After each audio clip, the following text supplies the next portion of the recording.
Alright, sithatha kwena isitambo ulapha e-studio mfowethu Mpongose, uzobona ukuthi namhlanje usuku lwesibili silapha eklinikhi. Uzokhumbula ukuthi uMakabule emavikini edlule okanye ezinsukwini ezedlule wayeshilo ukuthi bazohlangana nomhla ka-2 naye ubaba kaBule bathi ukuhlangana. Wabekade wafona wayekade ecele wona u-150 ukuthi bamncede, naye washo ukuthi akaphilile uyagula. Ezinye zezinto ezibhlungu esithe zenzeka ulapho e-studio ngokunjalo mfowethu ethu what happened ukuthi ingane ibikade imjabulela ubaba kodwa igcina inkulumo sebenolaka. Sithi kukulandisa uyabona unelanga liphumile la singaphandle kwakhona eklinikhi ku day 2 kukhona okwenzakalayo. Asazi noma uzogcina efikile yini yena ubaba kaBule, ngoba uMakabule yena beselokho esihleli naye kusukela usukwini la izolo. Sithi kukulandisa nje ukuthi kwenzalana obugcine engafikanga, namakhaza awekho nje, ilanga liyashisa. Abantu abaningi balokho bengenile, abanye bezoseka yena uMakabule khona eklinikhi njengoba bekade eshilo ukuthi akaphilile uyagula. Ngayo umhla ka-2 September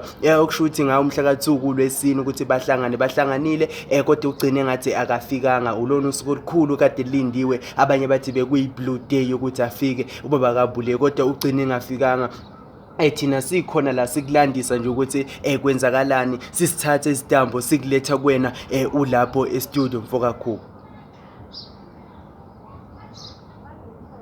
Yes mfowethu ulapha e-studio ninaye uVuyo. Isimo la siyabona ukuthi abantu nje bangena ngokuhlukahlukana, nathi usibona i-background sila ngemuva emva kwaseklinikhi ukuthi sikwazi ukuthi sithole indawo silandise umbukelisi ekhaya ukuthi isimo simi kanjani la sikhona njengamanje. Sikhona sihleli naye uMakabule, sizozama naye ukuthi sikhulume naye noma sizama ukuthola ilingo lomndeni elizokwazi ukuthi likhulume nangaso leso simo sokuthi bagcine bekwazileni ukuthi bahlangane naye ubaba kaBule, ngoba lokho esilindile ngayo kumhla ka-2 kuLwesine ukuthi uzogcina efikile ukuthi azothola lokho ebekade ekhale ngayo phela u-150 ukuthi uma stende esengaze amxosha. Sazi ukuthi kugcine kwenzakale kanjani.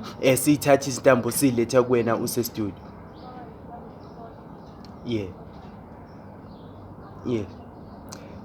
Ulapho impela asazi ngempela ukuthi kuphi okuzokwenzakala ngaso leso sikhathi ukuthi bazokwazi ukuthi bahlale phansi baxoxisane, ngoba okunye kuyavela ukuthi ubaba kaBule noma kaBule inkulumo yabo wawugcine uyizwile ukuthi kukhona ukuhlukumezeka okukhona. Ubaba kaBule akakwazanga ukuthi amnike isithunzi uMakabule, indlela nje abakhuluma ngayo uyeza ukuthi omunye ubhebe mama omunye ubhebe daddy, ngokunjalo ingane iyabajabulela kodwa yena ubaba ugcine sevesa ulaka lokuthi akaneme ngokwenzakalile ukuthi ugcine usizo engalitholanga. Sazi ukuthi kuzokwenzakalana imbokodo ingakwazi ukuthi imlekelele uMakabule ngendlela yokumsupport umuntu wesifazane oba sikade siphuma futhi kuyo inyanga yabantu besifazane.